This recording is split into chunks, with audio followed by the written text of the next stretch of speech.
নমস্কার বন্ধুরা, আশা করি সবাই সুস্থ ও ভালো আছেন। সমরেশ মজুমদারের লেখা মনের মতো মন আজ আবার পঞ্চম অংশ পড়া শুরু করছি। ভালো লাগলে লাইক, শেয়ার, কমেন্ট, সাবস্ক্রাইব করে দেবেন। দরজায় শব্দ হলো। পিতৃদেব জিজ্ঞাসা করলেন, কে? আমি বনলতা। কে? বনলতা। বনলতা? ও, এসো ভেতরে ঢোকো। যে মেয়েটিকে ওরা দেখতে পেল তাকে আর যাই হোক বাড়ির কাজের লোক বলে মনে হয় না। কায়দা করে শাড়ি পরা, সংক্ষিপ্ত জামা, চুল ফাঁপানো, হাতে ছোট ব্যাগ। তোমাকে কেলোর মা পাঠিয়েছে? সে কোথায়? সে আমাকে 6টার সময় আসতে বলেছিল, তখন টাইম হবে না বলে এখন এলাম। কেলোর মা আমাকে কি কি করতে হবে বলেছে, আমার কোনো অসুবিধে হবে না। তুমি কি ম্যারিড, মানে বিয়ে থা হয়েছে?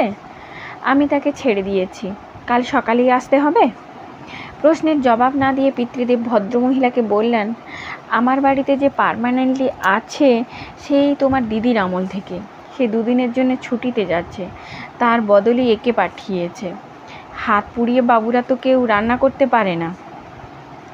ভদ্রমহিলা বনলতাকে দেখলেন, তারপর বললেন, ঠিক আছে, তুমি এখন যাও, আজই তোমাকে খবর দেব। আমরা একটু কথা বলে দেখি। বনলতা যেমন এসেছিল তেমনই চলে গেল। কি সাজগোজ! এ কাজ করবে কখন? 2 দিন তো, দুর্নাম দিতে তো 1 মিনিট লাগে। এ বাড়িতে যদি আর কোনো মহিলা থাকতো তাহলে তো প্রশ্ন ছিল না। না, এ মেয়েকে দিয়ে চলবে না, হোটেলের খাবার খেতে হবে। কি আশ্চর্য, হোটেলের খাবার খাবেন কেন? একে রাখলে আমার প্রেশার আরও বেড়ে যাবে। ভদ্রমহিলা একটু ভাবলেন, আপনার এখানে এক্সট্রা ঘর আছে? এক্সট্রা ঘর কি হবে? আমার তো কোনো ঝামেলা নেই, 2 দিন আমি এখানে থেকেই যেতে পারি। তুমি? হ্যাঁ, অসুবিধা আছে? আরে আমাদের সৌভাগ্য বলতে হবে, কিন্তু ভেবে দেখো তোমার আত্মীয় স্বজন, আপনিও তো আমার আত্মীয়। তা বটে, তাহলে বনলতাকে রেখে দেওয়া যেতে পারে, কি বলো? শেষ প্রশ্নটা তিনি স্বপ্নাশিসের দিকে তাকিয়ে উচ্চারণ করলেন। স্বপ্নাশিস বলল, আমি যেতে পারি? মানে? তোমরা বড় হয়েছো, তোমাদের মতামত জানতে চাইছি। আমার কোনো মতামত নেই। ভেতরে পা বাড়ালো সে। দেখলে ভুবন, কি নিয়ে আছি? আমার বড় ছেলেকে নিয়ে কোনো চিন্তা নেই, একেবারে মাটির মানুষ। এই হতচ্ছাড়া ক্রিকেট খেলে এরকম হয়েছে। হয়তো আমাকে পছন্দ করছে না। অপছন্দ করার মতো কিছু করনি তুমি, তাহলে তো নিজের মাকেও অপছন্দ করতো। মাসি আপনার মায়ের বোন। আহা, নিজের মাসি তো নই। হাসলেন মহিলা। যাই বলুন, দিল্লি থেকে এখানে এসে হাঁপিয়ে উঠছিলাম। এই 2 দিন একটু অন্যরকম লাগবে। চলুন আপনার বাড়ির ভেতরটা দেখে আসি। যাও না, কেউ তো নেই, থাকবে যখন তখন ভালো করে নিজেই দেখে নাও। স্বপ্নাশিস দ্রুত পা চালিয়ে নিজের ঘরে চলে এলো। ভদ্রমহিলার আগ বাড়িয়ে উপকার করাটা সে পছন্দ করতে পারছে না কেন? ওই বয়সী এক মহিলা হুট করে এত স্বল্প পরিচিত বাড়িতে থেকে যেতে কি করে রাজি হলেন? যে পিতৃদেব মহিলাদের ছায়া মারাতে নিষেধ করতেন, তিনি কি করে সম্মতি দিলেন? তার কেলোর কথা মনে হলো। বনলতাকে দেখে মনে হয়েছে খুবই আধুনিকা। ওদের মধ্যে এমন মেয়ে খুব কম দেখা যায়। কেলো যে রেটে প্রেম করে তার হাত থেকে বনলতা কি করে রক্ষা পেল? বনলতাকে সমর্থন করছে যখন কেলোর মা, তখন তার ছেলে সম্পর্কে কোনো ভয় নেই। কেলোকে অন্য প্রেম করা থেকে বিরত করতেই সে তারাপীঠে পুজো দিতে যাচ্ছে। পুজো দিলে এসব করা যায়? যে দেশের মানুষ চন্দ্র সূর্যগ্রহণে খাবারে তুলসী পাতা খোঁজে, সে দেশে কেলোর মায়েরা এরকম ভাবতেই পারে। এইটা তোমার ঘর?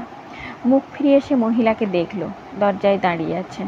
ইস, কি অগোছালো করে রেখেছো। 2 দিন আছি তো, সাজিয়ে দেব। তোমার ছবি নাকি কাগজে ছাপা হয়েছে? খুব খেলো বুঝি? এখানে থাকলে আপনার অসুবিধে হবে, স্বপ্নাশিস বলল। কেন? ভদ্রমহিলা অবাক হয়ে তাকালেন। আমার বাবা কতগুলো আইন এ বাড়িতে চালু করেছেন, যেমন বিশেষ নির্দিষ্ট সময়ের খাবার সেই সময় না এলে পাওয়া যাবে না, জোরে কথা বলা যাবে না, কেলোর মাকে মহিলা মনে করা হয় না, তাই মহিলাদের ছায়া এড়িয়ে যেতে হবে। আমার দাদা ব্রহ্মচারী, ও আপনার ছায়া মারাতে চাইবে না। সেটা কি আপনার ভালো লাগবে? ও মা, তাই নাকি? তাই। কয়েক মিনিটের জন্য শ্বশুরবাড়ির লোক হিসেবে এসেছেন বলে বাবা আপনার সঙ্গে মিষ্টি কথা বলছে। একটু পুরনো হলেই দেখতে পাবেন। খুব সিরিয়াস ভঙ্গিতে কথা বলল স্বপ্নাশিস। তা তো হবেই, আসলে দিদি মারা যাওয়ার শোকে পাথর হয়ে গেছে মানুষটা। এই বেশি দিন থাকবে না, তোমাদের বিয়ে থা হয়ে গেলে বদলে যাবে। আমাদের তো বিয়েই হবে না। উমা, কেন? দাদা পিতৃ আদেশে ব্রহ্মচারী থাকবে, আর আমি ওসব ভাঙলে বাড়ি ছেড়ে যেতে হবে। মহিলা শব্দ করে হাসলেন। এসব শুনেছি সিনেমায় হয়, তোমাদের বাড়িটা দেখছি বেশ মজার। ওটা কি বই? উত্তরের অপেক্ষা না করে নিজেই তুলে নিলেন ভদ্রমহিলা। ও, কবিতার বই? আমি আবার কবিতা বুঝি না। আজ যে সফল হবে কাল তাকে শুদ্ধ করবে এই কবিতাগুলো। আহির? আহিরকে? মুখ তুললেন মহিলা। নিঃশ্বাস বন্ধ করে দাঁড়িয়েছিল স্বপ্নাশিস। কোনো মতে বলল, বন্ধু। এরকম নাম কখনো শুনিনি। হাতের লেখা মেয়েলি? অবাঙালি? না। এই কবিতাগুলো পড়লে শুদ্ধ হওয়া যায় বুঝি? হ্যাঁ, মন পবিত্র হয়। গীতা বা উপনিষদের চেয়ে ভালো। তুমি গীতা পড়েছ? না পড়লে বলছি কি করে? ছেলেবেলায় ওসব বাবা আমাদের পড়িয়েছেন। তাহলে তো এই বইটা পড়তে হবে। দেবে আমাকে? এ বাড়িতে যতক্ষণ আছেন পড়ুন, নিয়ে যাওয়া চলবে না।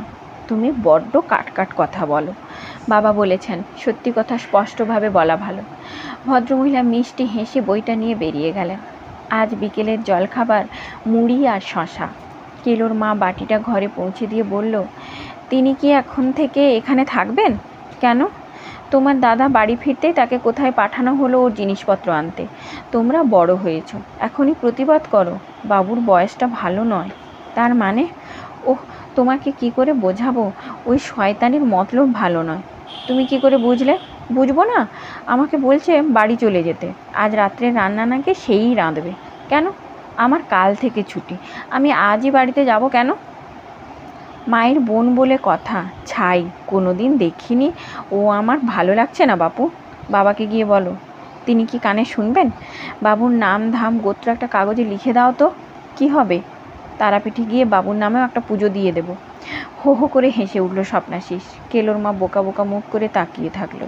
হাসি থামিয়ে স্বপ্নাশিস বলল, তোমার বনলতা এসেছিল, ওর সঙ্গে কেলের বিয়ে দাও না।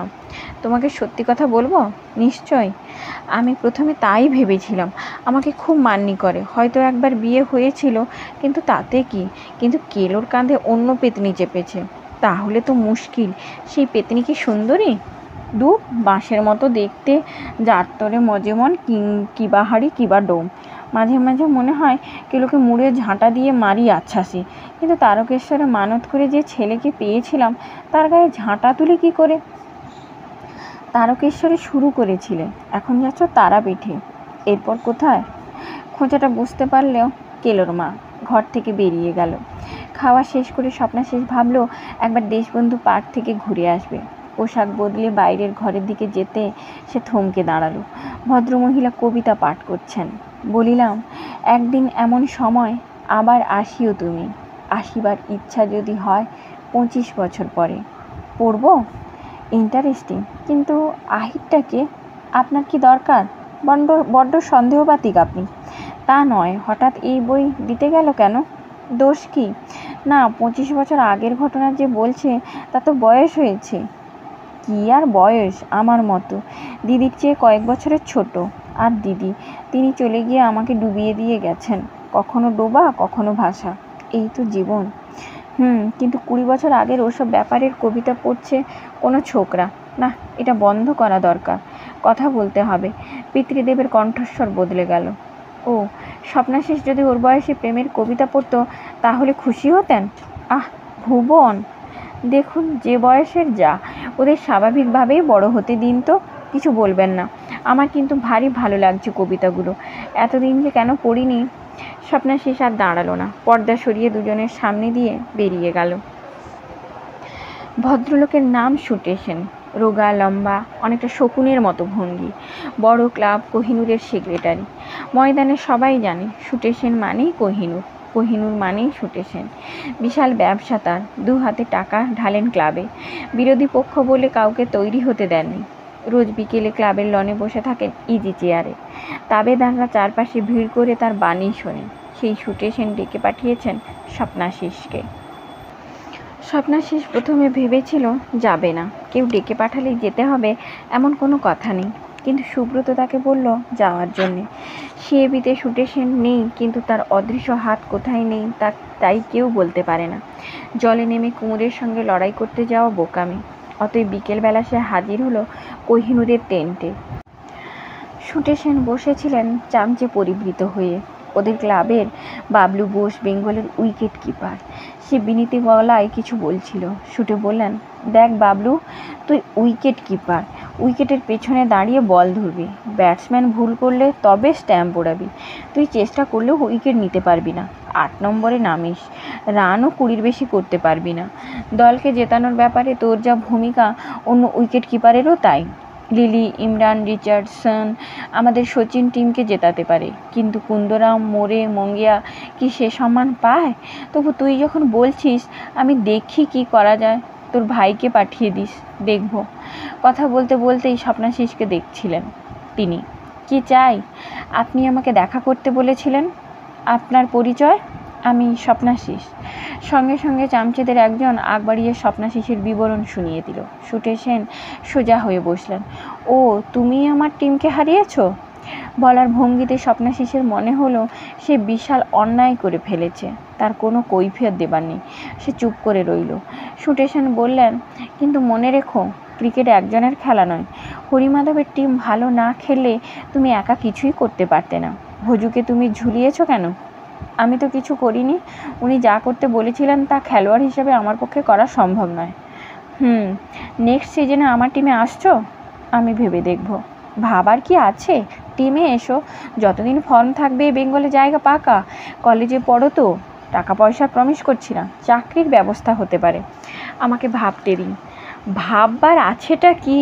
হরিমাধব তো ক্লাব কোচিং ছেড়ে দিয়েছে, যেন লঙ্কা জয় হয়ে গেছে তার। ফালতু। আমি দেখতে চাই সামনের বছর ওই শ্যামবাজারের বিরুদ্ধে তুমি সেঞ্চুরি করছো। বুঝতে পেরেছ? শুটে সেন চোখ ছোট করলেন। ইউনিয়নের সন্তোষ টোপ দিয়েছে নাকি? শুনছি সামনের বছর ওরা ভালো টিম করার চেষ্টা করছে। কি, সন্তোষ গিয়েছিল? না, ইউনিয়ন থেকে কেউ আসেনি।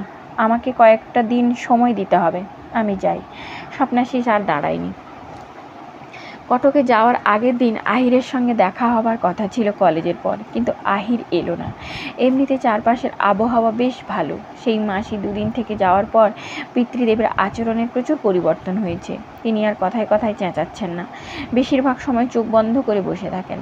বনলতা নামের সেই মেয়েটি কিন্তু কেলোর মায়ের অনুপস্থিতিতে কাজ করতে আসেনি। মাসি তখন একা সামলেছেন। ফিরে এসে কেলোর মা জানিয়েছে বনলতা অসুস্থ হয়ে পড়েছিল। পুজো দিয়ে আসার পর কেলো নাকি বেশিরভাগ সময় ঘরেই থাকে। অনেকক্ষণ অপেক্ষা করার পর অসহিষ্ণু হয়ে উঠল স্বপ্নাশিস। কাল ধৌলি এক্সপ্রেসে তাদের কটকে যাওয়ার কথা। যাওয়ার আগে আহিরের সঙ্গে না দেখা করে যাওয়ার কথা সে ভাবতেই পারে না। আজ পর্যন্ত কখনো আহির কথা দিয়ে আসেনি এমন হয়নি। 12টা পর্যন্ত সে চাতকের মতো পথ চেয়ে রইল। কফি হাউসের দিকে যে মেয়েই আসছে তাকেই দূর থেকে আহির বলে ভাবতে গিয়ে ঠক্কর খাচ্ছিল। শেষ পর্যন্ত সেই সময়টা এলো যখন কোনো আশা আঁকড়ে থাকা যাচ্ছে না। অনেক রকম ভাবনা ভাবার পর স্বপ্নাশিস স্থির করলো সে শ্যামনগরে যাবে। সোজা শিয়ালদায় গিয়ে ট্রেন ধরল সে। এর আগের বার সঙ্গে সুব্রত ছিল। স্টেশনগুলোকে পেছনে ফেলে ফেলে ট্রেনটা যখন শ্যামনগর পৌঁছালো তখন স্বপ্নাশিসের বুকের ভেতর দ্রিদিম দ্রিদিম শুরু হয়ে গিয়েছিল। কেউ কিছু বলবে না?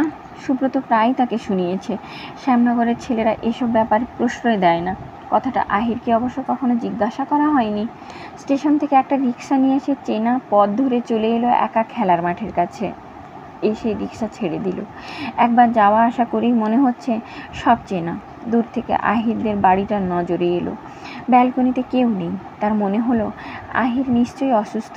কোনো কারণে সে কলকাতায় যেতে না পারলে স্বপ্নাশিস যে আসবেই এটা নিশ্চয়ই অনুমান করবে, আর তাহলে ওকে ব্যালকনিতে দেখা যেতই। মাঠের পাশ দিয়ে আড়ষ্ট পায়ে এগোচ্ছিল সে। সোজা বাড়িতে গিয়ে ডাকলে কি প্রতিক্রিয়া হতে পারে কে জানে, কিন্তু এছাড়া আর কি উপায় আছে? যদিও এখন ভর দুপুর, কারো বাড়িতে যাওয়ার সময় নেই, কিন্তু এসে যখন পড়েছে। আরে আপনি এখানে? গলাটা শুনে মুখ ফিরাতেই দুজন ছেলেকে দেখতে পেল সে। একটা বাড়ির বারান্দায় বসে কথা বলছিল ওরা। এবার উঠে এলো। স্বপ্নাশিস দাঁড়ালো। ছেলে দুটোর একজন বলল, কার কাছে এসেছেন? একদম সরাসরি প্রশ্ন, কি জবাব দেবে? হঠাৎ বাপির নাম মনে পড়ে গেল, আর সেই নামটাকে খড়কুটোর মতো আঁকড়ে ধরল।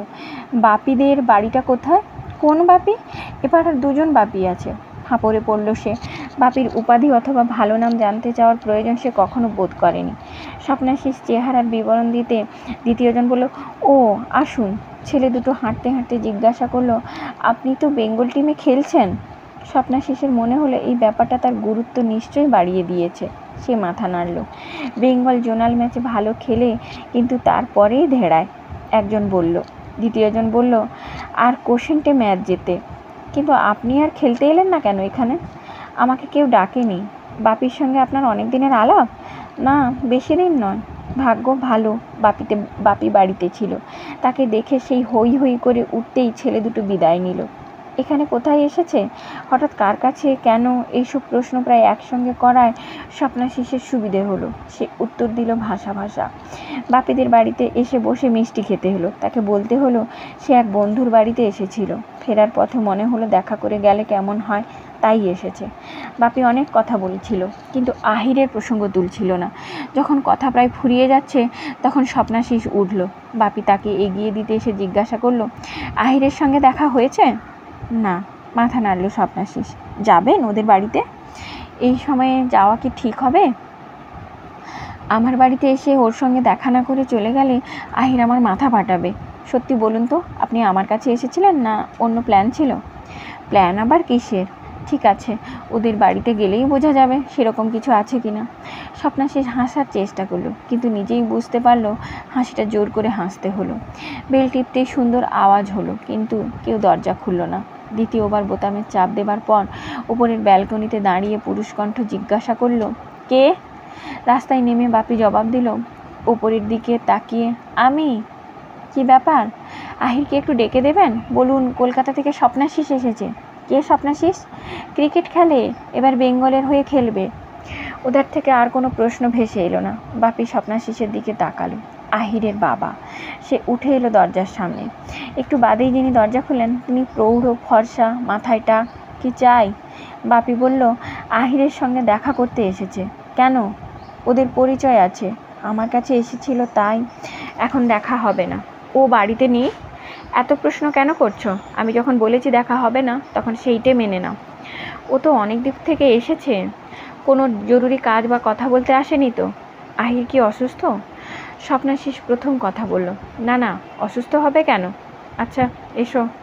ভদ্রলোক দরজা বন্ধ করে চলে গেলেন। বাপি স্বপ্নাশিসের দিকে তাকিয়ে বলল, মনে হচ্ছে কোনো গোলমেলে কেস আছে। এ বাড়িতে এলে আমি সোজা দোতলায় উঠে যাই, আর আজ আমাকেও ঢুকতে দিল না। স্বপ্নাশিসের খুব রাগ হচ্ছিল।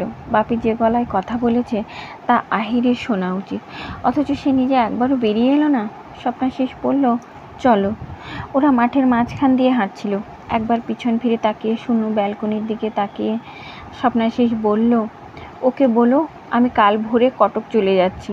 এরকম ব্যবহার না করলেও পারত।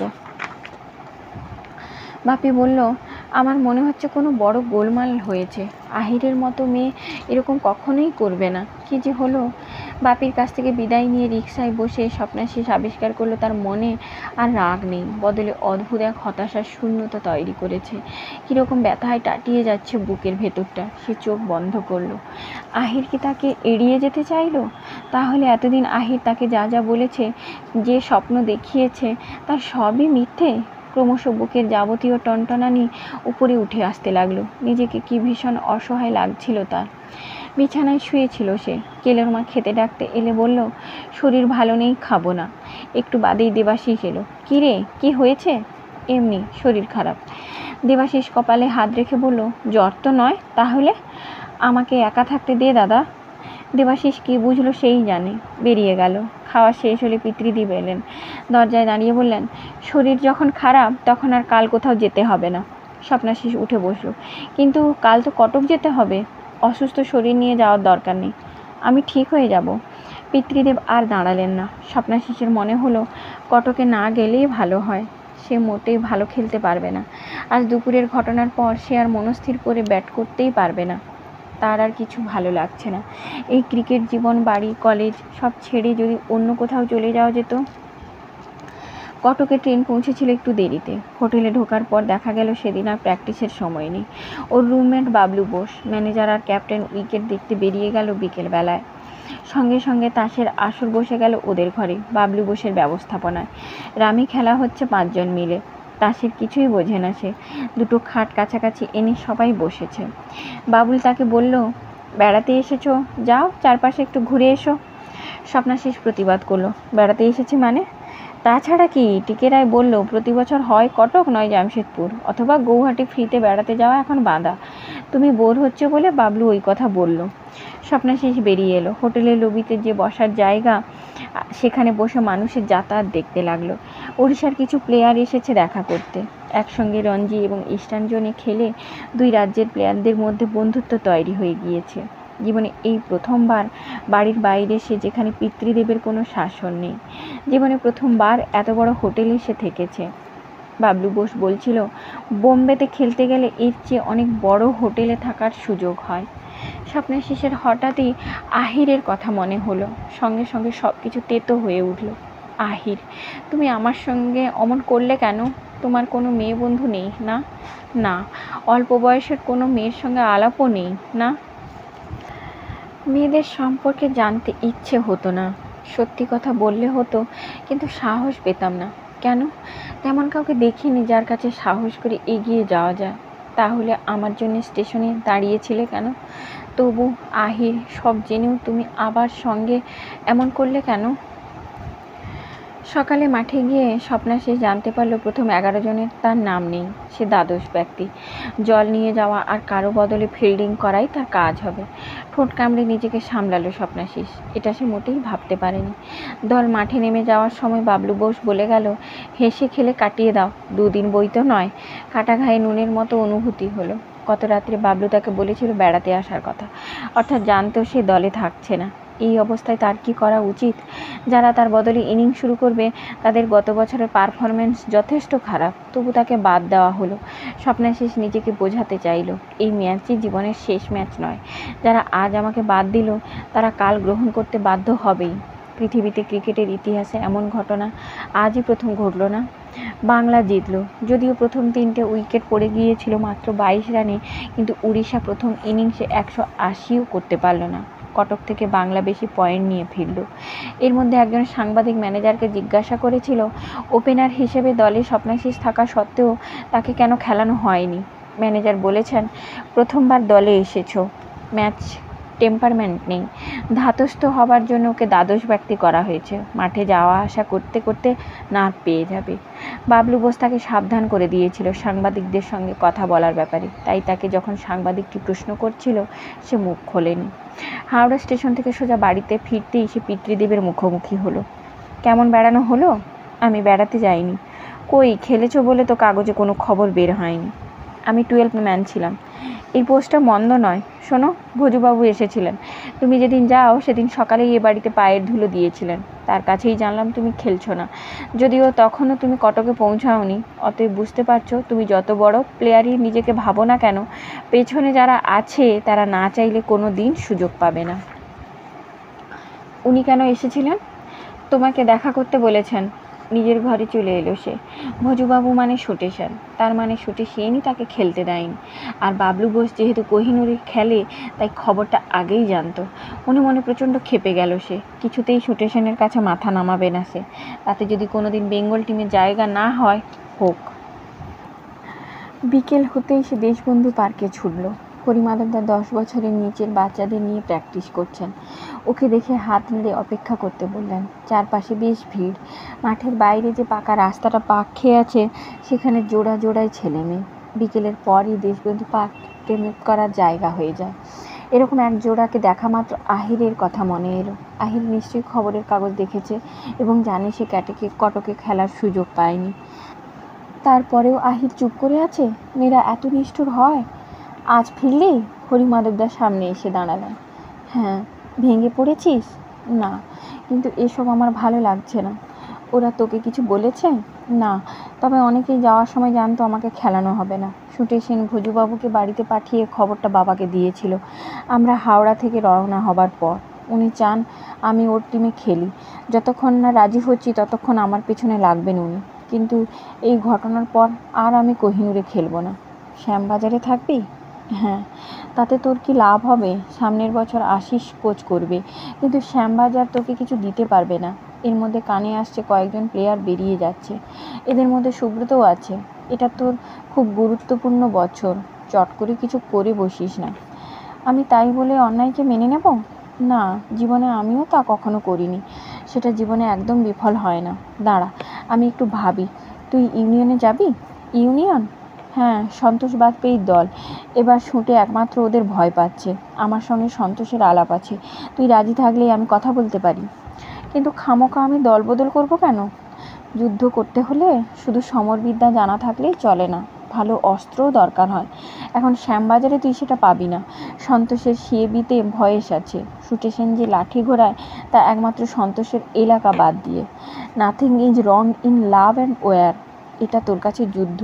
স্বপ্ন, আমি যে ভুল করে ক্রিকেট খেলা থেকে আউট হয়ে গিয়েছিলাম, সেই একই ভুল তুই করিস না। সততার সঙ্গে লড়াই করতে হলে শঠের সাহায্য নিতে হয়। হরিমাধবদার কাছ থেকে বিদায় নিয়ে মাঠ পেরিয়ে আসার সময় কথাটা মনে মনে সে আওড়াচ্ছিল। Nothing is wrong in love and war. ভালোবাসা এবং যুদ্ধ কোনো পথ অন্যায় নয়। এই যে কাজটা আহির করলো, সেটাও কি তাহলে অন্যায় নয়? আরে উফ, শেষ পর্যন্ত দেখা পেলাম। স্বপ্নাশিস অবাক হয়ে দেখলো বাপি তার সামনে দাঁড়িয়ে। আপনার বাড়িতে গিয়েছিলাম, শুনলাম আপনি আজ এসেছেন এবং বেরিয়েছেন। সেখান থেকে এখানে আসছি, যদি ক্লাবে থাকেন। কি ব্যাপার? ব্যাপার গুরুতর। এই নিন। একটা খাম পকেট থেকে বের করে এগিয়ে দিল বাপি, দিয়ে বলল, বাড়িতে একদম বন্দি হয়ে আছে। ওদের বাড়িতে যে মেয়েটা কাজ করে তার হাত দিয়ে আমাকে পাঠিয়েছে আপনাকে দেবার জন্যে। পড়ে বলুন কিছু বলতে হবে কি না। উত্তেজনায় খাম ছিঁড়ে সময় লাগলো। সাদা কাগজে মুক্তের মতো অক্ষরগুলো পাশাপাশি শুয়ে আছে। স্বপ্ন, জানি এই চিঠি পেয়ে বিব্রত হবে। কখন কেমন করে যে তোমায় ভালোবেসে ফেলেছি বুঝিনি। বুঝলাম যেদিন তোমরা আমার সঙ্গে দেখা করতে এসেও ফিরে গেলে। তারপর থেকে অসহ্য যন্ত্রণা আমাকে কুরে খাচ্ছে। বাবা আমার বিয়ে দিতে চান।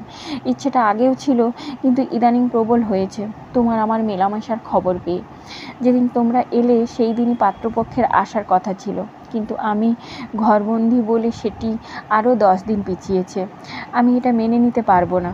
আমি তোমার কাছে যেতে চাই যে কোনো উপায়ে। তুমি কি আমার সঙ্গে বাকি জীবন থাকবে? যদি রাজি থাকো তাহলে বাপিকে জানিয়ে দাও।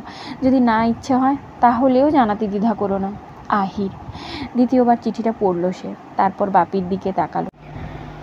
বাপি গম্ভীর মুখে বলল, বলুন। আমি রাজি, কিন্তু কিভাবে দেখা হবে? আমার সঙ্গে তোর কথা হয়নি? আগে ফিরে গিয়ে কথাটা জানিয়ে দিই।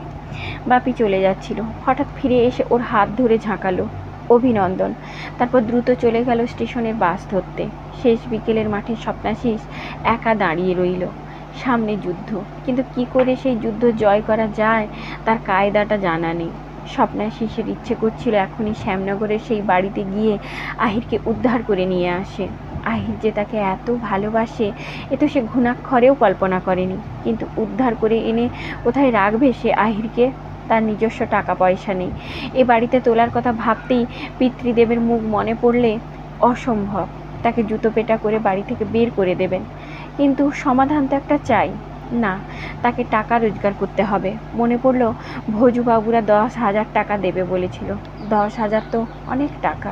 তাহলে শুটে সেনের কাছে গিয়ে সে কি এখন টাকাটা চাইবে? ছ্যাঁকা লাগলো মনে। তার মানে তো আত্মসমর্পণ করা। হরিমাধবদার কাছে তো বটেই, নিজের কাছে সারা জীবন ছোট হয়ে থাকতে হবে। আচ্ছা, হরিমাধবদাকে বললে হয় না? উনি নিশ্চয়ই একটা বিহিত করতে পারবেন। না, হরিমাধবদার নিজেই বিয়ে করেননি, এসব ব্যাপারের মর্ম বুঝতেই পারবেন না। ছটফট করছিল সে। চিঠিটা আবার সে পড়ল। পরবর্তী পদক্ষেপ কি নেবে তা আহির জানায়নি, শুধু তার বক্তব্য জানতে চেয়েছে। ঘরের দরজায় শব্দ হতে চমকে তাকালো স্বপ্নাশিস। কেলোর মা এসে দাঁড়িয়েছে। চাপা গলায় কেলোর মা বলল, তোমাকে একটা কথা জিজ্ঞাসা করব? বলো। কালীঘাটের বিয়ে কি আইন মানে? কালীঘাটের বিয়ে? হ্যাঁ। হঠাৎ কি হলো? না, কিছু হয়নি। বনলতার বিয়ে হয়েছিল কালীঘাটে মালা বদল করে। কেউ কেউ বলছে স্বামী থাকতে আর বিয়ে করতে পারে না, কেউ বলছে কালীঘাটের বিয়ে বিয়েই না। তাই বলছি। কেন, বনলতা কি আবার বিয়ে করবে? হ্যাঁ, আমার ইচ্ছে কেলোর সঙ্গে ওর বিয়ে হোক, ভালো মানাবে। সে কি, একটা বিয়ে হয়ে যাও মেয়ের সঙ্গে কেলোর বিয়ে দেবে তুমি? তাতে কি, মেয়েটা তো ভালো। অমন ভালো মেয়ে কি আমি পাবো? তা যদি বলো, আমার কেলোও তো ধোয়া তুলসী পাতা নয়। কেলো রাজি হয়েছে? মুখে বলছে না, কিন্তু আমি বুঝতে পারি। তুমি একটা খোঁজ নাও তো। কেলোর মা চলে গেল। স্বপ্নাশিস ফাঁপড়ে পড়ল। কালীঘাটের বিয়ের কথা সে অনেক শুনেছে। সাধারণত বাড়ি থেকে পালিয়ে গিয়ে অথবা গরিব মানুষেরা ওখানে বিয়ে করে। সেটা আইন সিদ্ধ কিনা তা নিয়ে কখনো ভাবেনি। হঠাৎ মনে হলো সে আর আহির যদি কালীঘাটে গিয়ে মালা বদল করে তাহলে সেটা কি বেআইনি হবে? সে সবাইকে বলতে পারবে আহির আমার বউ। একটা কিছু করা দরকার। দাদাকে ডেকে বলবে ব্যাপারটা।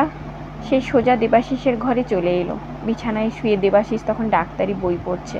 স্বপ্নাশিস গম্ভীর গলায় বলল, দাদা, তোর সঙ্গে জরুরি কথা আছে। বল। বলছি, কিন্তু তোকে প্রমিস করতে হবে আপত্তি থাকলে বাবাকে ব্যাপারটা বলবি না। বাবাকে বলবো না? জিজ্ঞাসা করলেও নয়? না, তুই কিছু শুনিসনি এটাই বলবি। সেটা কি ঠিক হবে? আচ্ছা বল। দেখ দাদা, আমি একটা মেয়েকে খুব ভালোবাসি, সেও আমাকে, কিন্তু তার বাবা রাবণের মতো তাকে আটকে রেখেছে, যন্ত্রণা দিচ্ছে, আমাদের প্রেম ধ্বংস করে দিতে চাইছে। সে কি স্বপ্ন? তুই এসব করেছিস? হ্যাঁ করেছি। তুই করতে পারলি? আমি ইচ্ছে করে করিনি, হয়ে গেছে প্রাকৃতিক নিয়মে। যেমন করে রাত দূর হয়ে সকাল আসে, যেমন করে বর্ষাকালে বৃষ্টি হয়, তেমনই। ছি ছি ছি, বাবা শুনলে কি বলবে? বাবা হনুমানের মতো সূর্যকে বেশি দিন বগল দাবা করে রাখতে পারেন না। তুই বাবাকে হনুমান বললি? শিউরে উঠল দেবাশিস। বাবাকে বলিনি, উপমাটা দিয়েছি। তুই আমাকে হেল্প করবি? আমি? হ্যাঁ, ওকে উদ্ধার করে বিয়ে করতে চাই আমি। সে কি, তুই বিয়ে করবি? বাবার কথা মনে নেই তোর? অসম্ভব স্বপ্ন, তুই এসব চিন্তা ছেড়ে দে। মেয়েদের সঙ্গে মিশলে সর্বনাশ হয়ে যাবে। তোর মাথা, তুই ব্রহ্মচারী থাকবি না? না, বাবা তোকে বাড়ি থেকে বের করে দেবে। আমি বললেও শুনবে না। দিক বের করে, আমি গাছতলায় থাকবো, সেও ভি আচ্ছা। না, আমি তোকে সাহায্য করতে পারবো না। দেবাশিস মাথা নাড়ল। পরদিন প্র্যাকটিসে কেটে গেল। বাংলা দল অসমের সঙ্গে খেলবে ইডেনে। প্রথম 14 জনই স্বপ্নাশিস রয়েছে। প্র্যাকটিসের শেষে ভজুবাবু এলেন। কি ভেবেছ? এখনো ভাবিনি। নিজের কবর খুঁড়ো না হে। শুটেদা বেশি দিন ধৈর্য রাখতে পারেন না। জবাব দিতে গিয়েও সামনে নিল স্বপ্নাশিস। তার টাকার দরকার। ভবিষ্যতে কি করতে হবে কেউ জানে না। মিছিমিছি শত্রু বাড়িয়ে লাভ নেই। মাঠ থেকে বেরিয়ে ট্রাম ধরবে বলে এগোচ্ছিল, এমন সময় একজন এসে বলল, একটু আসবেন? লোকটা দূরে দাঁড়ানো একটা অ্যাম্বাসাডার দেখালো। আজকাল বয়স্করাও তাকে আপনি বলে সম্বোধন করে। স্বপ্নাশিস জিজ্ঞাসা করল, কেন? সন্তোষদা আছেন গাড়িতে। সন্তোষ বাজপেয়ী। আজকাল কথায় কথায় এত অবাক হতে হচ্ছে যে স্বপ্নাশিস অবাক হওয়া ছেড়ে দিয়েছিল। তার জন্য সন্তোষ বাজপেয়ী এখানে অপেক্ষা করছে, মানে হরিমাধবদার সঙ্গে কথা হয়েছে। গাড়িতে উঠে বসতেই সন্তোষবাবু বললেন, হরিদা কাল সকালে দেশবন্ধু পার্কে যেতে বলেছিলেন, কিন্তু আমি অপেক্ষা করার মানুষ নই। শুনেছিলাম সুটেশন তোমাকে তুলে নিয়েছে, তাই আমি তোমার সঙ্গে কন্ট্রাক্ট করিনি। যা হোক, সামনের সিজনে স্পোর্টিংয়ে খেলবে? আমার আপত্তি নেই, কিন্তু বলে ফেলো। সুটেশন কটকে আমাকে খেলতে দেননি, জানি। ইডেনে তুমি খেলবে। আর কিছু? আমার একটা চাকরির দরকার। সন্তোষ বাজপেয়ী পকেট থেকে একটা কার্ড বের করে স্বপ্নাশিসের হাতে দিল। কাল বিকেল 3টের সময় আমার সঙ্গে দেখা করো। কাল তো প্র্যাকটিস আছে। না, 2টোর পর থাকবে না। সন্তোষবাবু হাসলেন। কোথায় যাবে? আমি নেমে যাচ্ছি, কোনো অসুবিধে হবে না। ট্রামে বসে মনে হচ্ছিল সে আকাশে উড়ে যাচ্ছে। সব সমস্যার সমাধান হয়ে গেছে একসঙ্গে। সে যদি চাকরি পায় তাহলে পিতৃদেব তাড়িয়ে দিলেও কোনো পরোয়া নেই। সুটেশন যতই বিপক্ষে যাক, সন্তোষ বাজপেয়ী তো বলল সে খেলতে পারবে। হঠাৎ এক ধরনের বিষণ্ণতায় আক্রান্ত হলো সে। কেন তাকে ক্রিকেট খেলতে গিয়ে 2 দলের মাঝখানে পড়তে হচ্ছে? কেন সে স্বাভাবিকভাবে এগিয়ে যেতে পারছে না? ট্রাম থেকে নেমে স্বপ্নাশিস ভূত অথবা দেবতা দেখল। বাপি দাঁড়িয়ে আছে ফুটপাতে এবং তার পাশে আহির। গলির মুখেই অপেক্ষা করছে ওরা। আহিরকে কীরকম বিমর্ষ দেখাচ্ছে। সে দ্রুত ছুটে গেল কাছে। তোমরা? বাপি বলল, দাঁড়িয়ে দাঁড়িয়ে পা ব্যথা হয়ে গেছে, 3 ঘন্টা ধরে অপেক্ষা করছি। ও, স্বপ্নাশিস ভেবে পাচ্ছিল না সে কি করবে, কোথায় নিয়ে গিয়ে বসাবে ওদের। আহির বলল, আমি চলে এলাম। ভালো করেছো। বাপি বলল, আপনার বাড়িতে গিয়েছিলাম, শুনলাম আপনি মাঠে গিয়েছেন। দেশবন্ধু পার্কে গিয়ে খুঁজে পাইনি, তারপর থেকে দাঁড়িয়ে আছি এখানে। আজ ইডেনে প্র্যাকটিস ছিল। এসো। স্বপ্নাশিসের মনে পড়ল রেস্টুরেন্টের কথা। পাড়ার ছোট রেস্টুরেন্ট, চেয়ারে ছারপোকা আছে। থাকবে। বসেই বাপি বলল, খুব খিদে পেয়েছে, খাওয়ান। সেদিন শিয়ালদায় বলেছিলাম আর একদিন আপনাকে বধ করব, আজ সেদিন। আহির চাপা গলায় বলল, বাপি চুপ কর। হেভি রিস্ক নিয়েছি, যে কোনো মুহূর্তে পুলিশ আমাকে ধরতে পারে। সে কি, কেন? আহির তো পালিয়ে এসেছে, ট্রেনে না এসে শ্যামনগর থেকে অটোয় ব্যারাকপুরে, সেখান থেকে বাসে এখানে। ওই ব্যাগে কয়েকটা শাড়ি জামা ছাড়া কিছুই আনতে পারেনি। ওর বাবা এতক্ষণে পুলিশে খবর দিয়েছে নিশ্চয়ই। আহির বলল, আমি বলছি বাবা সেটা করবে না, ওর প্রেস্টিজ যাবে এমন কাজ কখনো করতে পারে না। এতক্ষণে আমাকে মৃত ডিক্লেয়ার করে বসে আছেন। খাবারের অর্ডার দিল স্বপ্নাশিস। পকেটে যা আছে তাতে টেনে টুনে হয়ে যাবে। আহির বলল, আমি তোমার উপর চাপ তৈরি করলাম, কিন্তু এছাড়া কোনো উপায় নেই। বাপি বলল, শুনুন, আমার এক দিদি থাকে গোয়া বাগানে। আহির আজ ওখানে থাকবে, কিন্তু কাল আপনারা বিয়ে করে নিন। আহির জিজ্ঞাসা করলো, একদিনে সেটা সম্ভব? তাহলে টাইম দিয়ে বেরিয়ে এলি না কেন? বললাম তো, কাল সকালে পাকা দেখা ছিল। স্বপ্নাশিস বলল, কালীঘাটে গিয়ে? কালীঘাট? আহির আটকে উঠল। বাপি জিজ্ঞাসা করলো, কোনো এক্সপিরিয়েন্স আছে? না না, শুনেছি ওখানে ওসব হয়। ঠিক আছে। বাপি বলল, দিদিকে গিয়ে বলি, ও তো প্রেম করে বিয়ে করেছিল, লাইন জানে, কিন্তু কাল বিয়ের পর ওকে আপনার বাড়িতে নিয়ে যেতে হবে, এটা ওর সম্মানের জন্যে। কালই? মানে আমি কাল বিকেলে চাকরির জন্যে যাব, হয়তো সামনের মাস থেকে চাকরি পাবো, ততদিন অপেক্ষা করা যায় না? না, যায় না। আমার দিদি অতদিন ওকে রাখবে কেন? আর ওই বা ওখানে থাকবে কোন ভিত্তিতে? আপনার বাবাকে ম্যানেজ করুন। খাওয়া শেষ করে ওরা গোয়া বাগানে এলো। বাপির দিদির বাড়ি দেখে চলে এলো স্বপ্নাশিস। আসবার সময় আহির হঠাৎ জিজ্ঞাসা করলো, তুমি খুশি? খুব। সত্যি বলছো? আমি তোমাকে বিপদে ফেললাম না তো? বিপদ তো আমার একার নয়, তোমারও, স্বপ্নাশিস পূর্ণ বিশ্বাসে বলেছিল। বাড়িতে ফিরে এসে স্বপ্নাশিস দেখলো আবহাওয়া খুব ভালো। মাসি এসেছেন।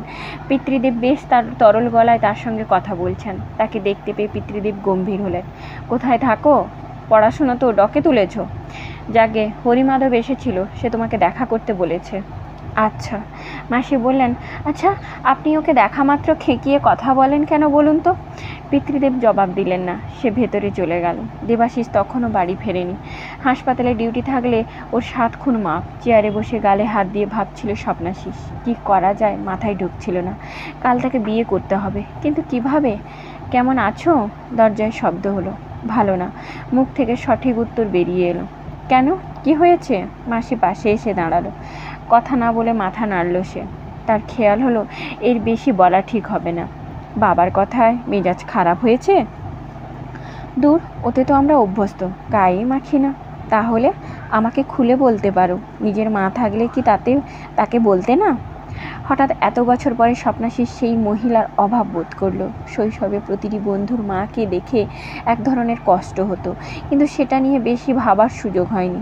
আজ মনে হলো সেই ভদ্রমহিলা যদি থাকতেন, তাহলে তার সমস্যার সমাধান না হোক, সাহায্যে এগিয়ে আসতেন। আপনি আমার মা নন, আপনাকে বলে লাভ কি? লোকে তো দুধের স্বাদ ঘোলেও মেটায়, তাই না? স্বপ্নাশিস মহিলার দিকে তাকালো। না, মোটেই ভিলেনের মতো দেখতে নয়, কিন্তু এই বয়সে তাদের বাড়িতে প্রায়শ আসা যাওয়া খুব স্বাভাবিক নয়। একে সে যা বলবে তা পিতৃদেবের কানে পৌঁছে যাবে। অবশ্য সেটা একটা ভালো ব্যাপার, তাকে নিজের মুখে বলতে হবে না। পিতৃদেবকে বলার ব্যাপারটা আজ না হোক, কাল তো অবশ্যই আসবে। স্বপ্নাশিস বলল, আমি একটা মেয়েকে ভালোবাসি। বলার সময় সে সোজা হয়ে বসলো, মুখ চোখ শক্ত, যেন কোনো রকম অন্যায় করছে না। বেশ তো, মেয়েটি কি করে? কলেজে পড়ে। ওর বাবা জোর করে বিয়ে দিতে চাইছে। তাই? সেও মেনে নিয়েছে? মোটেই না, প্রতিবাদ করেছে, বোঝাতে চেষ্টা করেছে, শেষ পর্যন্ত না পেরে বাড়ি থেকে না বলে চলে আসতে বাধ্য হয়েছে। সে কি, কোথায় আছে সে? ওর বন্ধুর দিদির বাড়িতে, কিন্তু সেখানে একদিনের বেশি থাকা যাবে না। কি যে করি? ও চাইছে কালকেই আমরা বিয়ে করে ফেলি। একবার বিয়ে করে ফেললে ওর বাবা আর কিছুই করতে পারবেন না। কিন্তু কালকেই কিভাবে বিয়ে করা যায় তাই তো আমি জানি না। তারপর বিয়ে যদিও হয়ে যায়, ওকে আনবো কোথায়? সামনের মাস থেকে আমি চাকরি পাচ্ছি, দিনের বদলে রাতে কলেজে ভর্তি হব। তারপর মাইনে পেলে না হয় বাড়ি ভাড়া নেওয়া যেতে পারে। ততদিন কোথায় থাকবে ও? মাসি গম্ভীর মুখে শুনেছিলেন। বললেন, কেন এই বাড়িতে? আপনি আমার বাবাকে চেনেন না। তা অবশ্য। এক কাজ করো, তোমরা দিল্লি চলে যাও। দিল্লি? হ্যাঁ, ওখানে থাকার ব্যবস্থা হয়ে যাবে। অসম্ভব, আমার ক্রিকেট জীবন শেষ হয়ে যাবে। ও মেয়েটির সঙ্গে আমার আলাপ করিয়ে দাও। ও আমার কাছে থাকবে যতদিন না তুমি চাকরি পাচ্ছ, বাড়ি ভাড়া করছো, ততদিন থাকবে। আর এর মধ্যে নোটিশ দিয়ে তুমি বিয়েটা রেজিস্ট্রি করে ফেলো। ওর বয়স কত? জানি না, হায়ার সেকেন্ডারি পাশ করে কলেজে পড়ছে। তাহলে তো 18 পেরিয়ে গেছে। স্বপ্নাশিসের মনে হলো সে যেন শেষ পর্যন্ত সবুজ দ্বীপ দেখতে পাচ্ছে। ভদ্রমহিলা এতটা সাহায্য করবেন সে ভাবতেও পারেনি। তাহলে কখন আলাপ করাবে? বাবা জানলে কিন্তু আপনার উপর খুব রেগে যাবে। ওকে এখনই কিছু বলার দরকার নেই।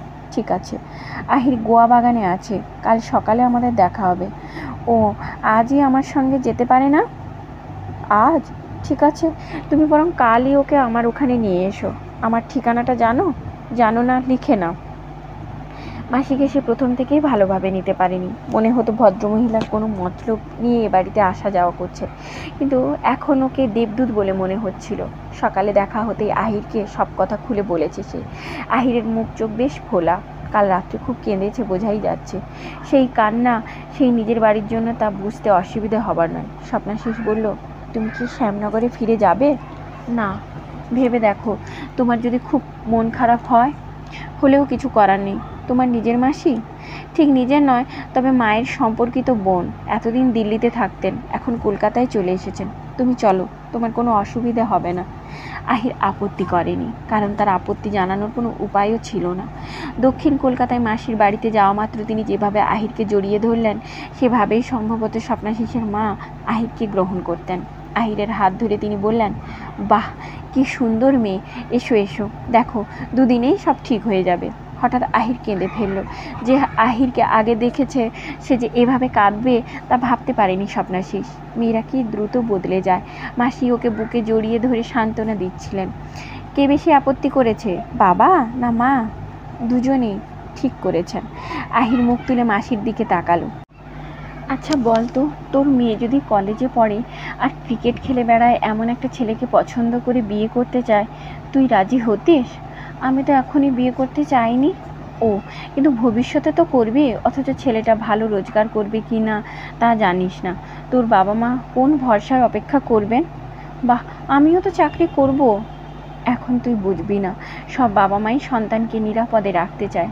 যাকে যা হবার হয়ে গেছে, তুই এখন এখানেই থাক, আর ওদের একটা চিঠি লেখ যাতে চিন্তা না করে তুই জলে পড়ে নি।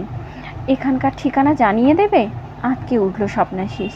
ঠিকানা জানাতে না চাইলে জানাবি না, খবরটা তো দিবি। মনে রাখিস, ওরা তোদের শত্রু নন। আয়, এই ঘর তোর, নিজের মতো থাকবি।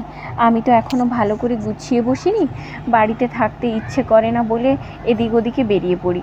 তোরা বস, আমি একটু চায়ের ব্যবস্থা করি। মাসি বেরিয়ে গেলেন। নির্জন ঘরে আহিরের সঙ্গে কখনো থাকেনি স্বপ্নাশিস। আহির মাথা নিচু করে বসে আছে। স্বপ্নাশিস বলল, তোমাকে ওর পছন্দ হয়েছে। কি করে বুঝলে? ওই যে একবারেই তুইতে নেমে গেলেন। আহির ম্লান হাসল। স্বপ্নাশিস বলল, সামনের বছর যে ক্লাবে যাব তাদের প্রেসিডেন্ট আজ বিকেলে আমাকে দেখা করতে বলেছেন, চাকরি দেবেন। পড়াশোনা? ইভিনিং কলেজে পড়ব। স্বপ্নাশিস প্রত্যয়ের সঙ্গে বলল, তোমার পক্ষে এখান থেকে কলেজ করা বেশ কষ্টকর হবে। আমি কি এখানে অনেক দিন থাকবো? আঁতকে উঠল আহির। না না, বেশি দিন নয়, তাহলে অসুবিধা হবে না। স্বপ্নাশিস আর কথা খুঁজে পাচ্ছিল না। স্বাভাবিক অবস্থায় যেসব বিষয় নিয়ে কথা বলা যায় এখন সেটা সম্ভব নয়। আহিরও চুপ করে আছে। শেষ পর্যন্ত স্বপ্নাশিস বলল, কীরকম দ্রুত সব হয়ে গেল। হ্যাঁ, আমিও ভাবিনি। আহির চোখ তুলল। ঠিক আছে, ওই পরোয়া নেই। আহির ওর দিকে তাকালো, একটু চুপ করে থেকে বলল, আই লাভ ইউ স্বপ্ন। সঙ্গে সঙ্গে পৃথিবীটা টলে উঠল। ঈশ্বর যেন স্বর্গের চাবি তার হাতে তুলে দিয়ে বললেন, যা ইচ্ছে তাই করো। সে কি করবে? সন্তোষ বাজপেয়ী তার ডালহৌসির অফিসে চাকরিটা দিলেন। এখন টেম্পোরারি, যেদিন খোলা থাকবে সেদিন অফিসে আসতে হবে না। বছর দুয়েক আগে যে সিগারেট কোম্পানি সন্তোষবাবু কিনেছেন তার ডিলার সেলে চাকরি করতে হবে ওকে।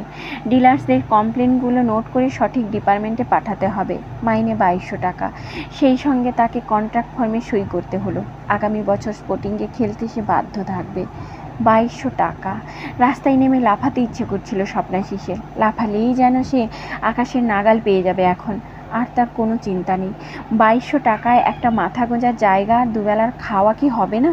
তাহলে কে কি বলল শোনার দরকার কি? একবার ইচ্ছে হলো সোজা মাসির বাড়িতে গিয়ে আহিরকে ভালো খবরটা শুনিয়ে আসতে, কিন্তু তার বদলে সে কলেজে এলো। রাতের কলেজে নাম লেখাবার জন্যে এর ওর কাছে দরবার করতে ভরসা পেল। তাকে আবেদন করতে হবে একজন ক্রিকেটার হিসেবে। স্টেট রিপ্রেজেন্ট করা ক্রিকেটারদের আবেদন কলেজ সহানুভূতির সঙ্গে বিবেচনা করে। আজ এই পর্যন্তই। পরের ভিডিওতে শেষ ও ষষ্ঠ অংশ নিয়ে আসছি। ভালো থাকবেন, সুস্থ থাকবেন, আর ভালো লাগলে লাইক, শেয়ার, কমেন্ট, সাবস্ক্রাইব করে দেবেন।